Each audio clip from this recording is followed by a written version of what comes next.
नमस्कार दोस्तों, इंफ्राटॉस के एक नए एपिसोड में आपका स्वागत है। तो चलिए शुरू करते हैं। पहली खबर की शुरुआत करते हैं बेंगलोर से, जहां पर दोस्तों अभी एक और लेक का रिवाइवल कर्नाटक कैबिनेट के द्वारा अप्रूव कर दिया गया है और इसे बताया गया है कि इरिगेशन डिपार्टमेंट और Bengaluru water supply and sewerage board को रिस्पॉन्सिबिलिटी दी गई है ये काम करने की।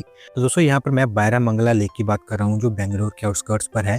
Over the years untreated sewage discharge के चलते ये बुरी तरह से पोल्यूट हो चुकी है। इसको अभी रिजुविनेट कर दिया जाएगा एक क्लीन और डिपेंडेबल वाटर सोर्स के रूप में। 391 करोड़ रुपीस की बड़ी इन्वेस्टमेंट यहाँ पर की जाएगी, जिसके चलते लेक क्लीनिंग, एम्बैंकमेंट का कंस्ट्रक्शन, सीवेज डिस्चार्ज को रोकना और एक डाइवर्जन कैनाल भी बनाया जाएगा। अगले 3 साल के अंदर अंदर ये पूरा काम यहाँ पर कंप्लीट हो जाएगा। अगली दो खबर तमिलनाडु से है, जहाँ पर दोस्तों जर्मन कंपनी नोर्बडमसे ने भारत के अंदर एक और फैक्ट्री की अनाउंसमेंट कर दी है और ये फैक्ट्री तमिलनाडु के अंदर चेन्नई के पास बनकर तैयार होगी। तो दोस्तों बेसिकली ये कंपनी ब्रेकिंग सिस्टम्स और कुछ क्रिटिकल रेल कंपोनेंट्स की मैन्युफैक्चरिंग करती है। इस फैक्ट्री के अंदर भी मेट्रो और ट्रेन के डोर्स, रीजनल और हाई स्पीड ट्रेन के कंपोनेंट्स और फ्रिक्शन मटेरियल्स इनके द्वारा मैन्युफैक्चर करने की बात की गई है। एक R&D सेंटर भी यहाँ पर सेटअप किया जाएगा रेल और ट्रक के एरिया में। श्री परम्बदूर के सिपकोट इंडस्ट्रियल पार्क में 46 एकड़ ऑफ लैंड इनको दे दी गई है, जहाँ पर इनकी ये फैक्ट्री बनकर तैयार होगी।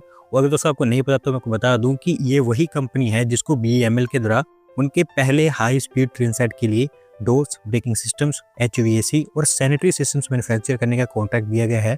तो मोस्ट प्रोबेबली ये सभी की सभी चीज़ें भारत के अंदर ही मैन्युफैक्चर करेंगे। 1907 करोड़ रुपये की इन्वेस्टमेंट इस फैसिलिटी के ऊपर होगी और 3700 जॉब्स इसके थ्रू जनरेट हो पाएंगी। अगली दो अपडेट जयपुर मेट्रो से है, जहां पर जयपुर डेवलपमेंट अथॉरिटी ने 5 कॉरिडोर्स को TOD कॉरिडोर्स के रूप में डिक्लेयर कर दिया है और अब इन मेट्रो लाइन्स के अलावा इन 5 कॉरिडोर के आसपास के 800 किलोमीटर के एरिया को मिक्स्ड यूज के लिए तैयार किया जाएगा। तो दोस्तों यूजुअली इस टाइप के ट्रांजिट ओरिएंटेड डेवलपमेंट आपने बहुत सारे शहरों में देखी होगी जहां पर मेट्रो बनी हुई है।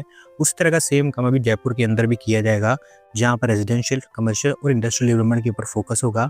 वीर तेजरी सर्कल, पंडित TM मिश्रा मार्ग जंक्शन, भारत आश्रम मार्ग जंक्शन, जनपद मार्ग जंक्शन, ESI रोड जंक्शन और टोंक रोड जंक्शन के आसपास ये सारा का सारा काम आपको होता हुआ दिखाई देगा।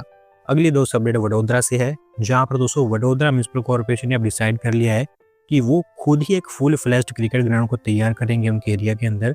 और फाइनली आप कह सकते हैं कि कई सालों के डिले के बाद ये प्रोजेक्ट टेक ऑफ कर पाएगा। तो दोस्तों ये क्रिकेट स्टेडियम गोत्री लोकेलिटी के अंदर बनकर तैयार होना है और मैं आपको बता दूं कि वडोदरा म्युनिसिपल कॉर्पोरेशन पिछले ऑलमोस्ट 1 दशक से कोशिश कर रही है कि वो इस क्रिकेट स्टेडियम को बनाए।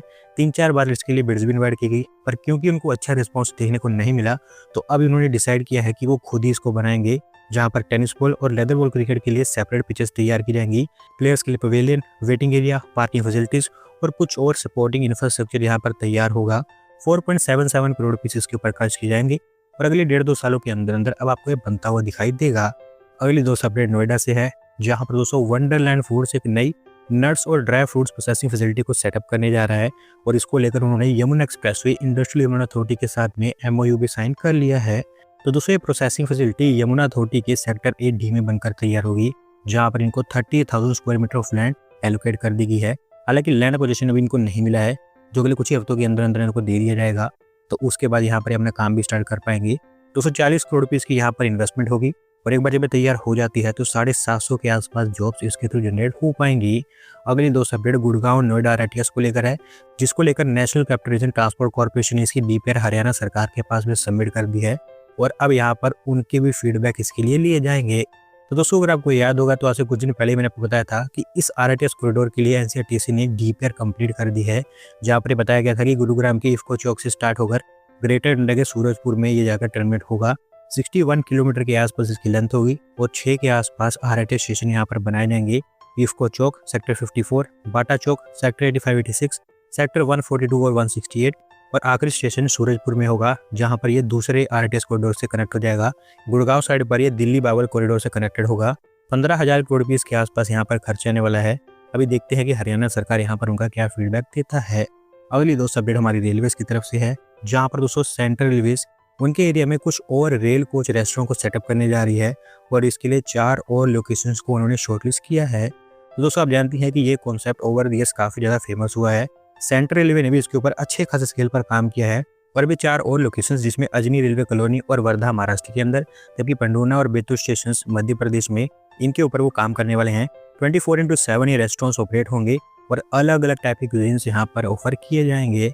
अगली दोस्तों अपडेट गिफ्ट सिटी को लेकर है, जिसका डेवलपमेंट ब्लूप्रिंट फाइनली ऑफिस के बयोडा में एक्सपांड होता हुआ दिखाई दे रहा है, क्योंकि अभी एक नए पब्लिक स्पोर्ट्स अरीना को लेकर यहाँ पर टेंडिंग स्टार्ट हो चुकी है। तो दोस्तों ये पब्लिक स्पोर्ट्स अरीना 2.5 एकड़ के एरिया में बनकर तैयार होगा, जहाँ पर इंडोर और आउटडोर स्पोर्ट्स फैसिलिटीज जैसे कि box cricket, pickle ball, basketball, badminton, इस तरह की स्पोर्ट्स फैसिलिटीज बनकर तैयार होनी है। अपने यहाँ में गिफ्ट सिटी के अंदर एक कॉम्प्रिहेंसिव रिक्रिएशनल हब होगा और डोमेस्टिक जोन के अंदर इसको बनाया जाएगा। मोस्टली आप कह सकते हैं कि 1.5 से 2 सालों में आपको ये बनता हुआ दिखाई देगा। अगली दोस्तों अपडेट ओडिशा से है, जहां पर दोस्तों स्टेट गवर्नमेंट एक और नए टेक्सटाइल पार्क को तैयार करने जा रही है, स्पेसिफिकली जाजपुर डिस्ट्रिक्ट के अंदर। और इसके लिए जाजपुर में गोपालपुर विलेज को शॉर्टलिस्ट किया गया है। दोस्तों गोपालपुर विलेज ऑलरेडी काफ़ी ज़्यादा फेमस है उसकी टसर सिल्क के लिए, क्योंकि उसको जीआई टैग मिल चुका है सरकार की तरफ से। तो अभी उसी प्रिविलेज का इस्तेमाल करके उड़ीसा सरकार गोपालपुर के अंदर एक नया टेक्सटाइल पार्क तैयार करेगी, जो एक बड़े स्केल का टेक्सटाइल पार्क होगा। ये तो नहीं बताया गया है कि कितने बड़े एरिया में बनकर तैयार होगा, लेकिन common facility centre, reeling centre, training centres और एक इंटीग्रेटेड सेलिंग पॉइंट यहाँ पर सेटअप किया जाएगा। अगली दोस्तों अपडेट एक नए फ्री ट्रेड एग्रीमेंट को लेकर है, जहाँ पर दोस्तों भारत और ओमान के बीच में historic free trade agreement sign हो चुका है, और इसके चलते अब दोनों कंट्रीज को एक्सपोर्ट्स को लेकर ड्यूटी फ्री एक्सेस मिल पाएगी। दोस्तों भारत और ओमान के बीच में फ्री ट्रेड एग्रीमेंट को लेकर काफ़ी लंबे समय से बात चल रही थी। अभी ऑलमोस्ट आप कह सकते हैं कि 14 और 15 राउंड ऑफ टॉक्स के बाद ये फ्री ट्रेड एग्रीमेंट साइन हो पाया है। फिलहाल दोनों कंट्रीज के बीच में बायलैटरल ट्रेड $10.5 बिलियन के आसपास है, जहां पर हम $1 से $1.5 बिलियन के ट्रेड डेफिसिट में है। इस एग्रीमेंट के अंदर होगा ये कि बाय वैल्यू हमारे 99.38% ऑफ इंडियन एक्सपोर्ट्स को ओमान के अंदर ड्यूटी फ्री एक्सेस मिल पाएगी, जैसे कि textiles, leather, footwear, James and jewellery, engineering products, plastics, furniture, pharmaceuticals, इस तरह के बहुत सारे हमारे जो एक्सपोर्ट्स हैं वो डायरेक्टली ग्रो कर पाएंगे।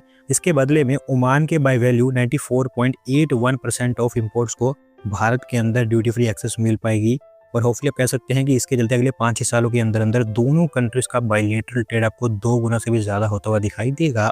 अगली दो अपडेट फिर से नोएडा से है, जहाँ पर दोस्तों जापानीज सिटी को लेकर कुछ हमें प्रोग्रेस होता हुआ दिखाई दे रहा है, क्योंकि इसको लेकर यमुना अथॉरिटी के ऑफिशियल्स ने रिसेंटली नीमराना जापानीज क्लस्टर को विजिट किया है, ताकि उसका डेवलपमेंट मॉडल और बेस्ट प्रैक्टिसेस को स्टडी किया जा सके। तो दोस्तों अगर आपको नहीं पता तो मैं आपको बता दूं कि ये जापानीज सिटी सेक्टर 5A में बनकर तैयार होनी है यमुना अथॉरिटी के, जो फैली होगी 395 हेक्टेयर्स के एरिया में।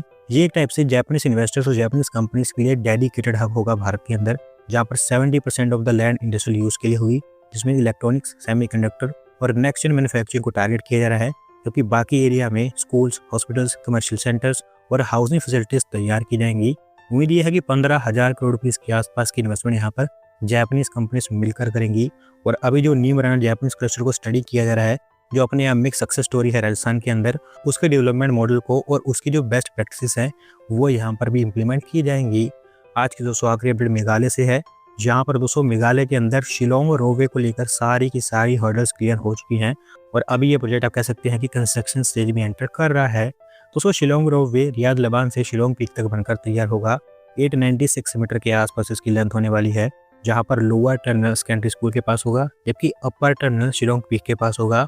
काफ़ी लंबे समय से इसको डेवलप करने की बात की जा रही थी, लेकिन फंडिंग को लेकर अभी एग्रीमेंट साइन नहीं हुए थे, जो अब कर लिए गए हैं। 8 सीटर डिटैचेबल गंडोलास यहाँ पर ऑपरेट की जाएंगी, जहाँ पर हर घंटे में 600 पैसेंजर्स को ट्रांसपोर्ट किया जा सकेगा। हर टाइप के अप्रूवल्स और एग्रीमेंट्स यहाँ पर साइन हो चुके हैं। तो अगर सब कुछ प्लान के अकॉर्डिंग जाता है तो जून 2028 के आसपास आपको रोपवे बनता हुआ दिखाई देगा। तो दोस्तों आज की वीडियो में बस इतना ही। अगर आप अपनी तरफ से अपडेट सबमिट करना चाहते हैं तो डिस्क्रिप्शन में दिए गए लिंक पर क्लिक करके सबमिट कर सकते हैं। और अगर आज की वीडियो पसंद आई हो तो वीडियो को लाइक करें, चैनल को सब्सक्राइब करें। धन्यवाद वीडियो को देखने के लिए।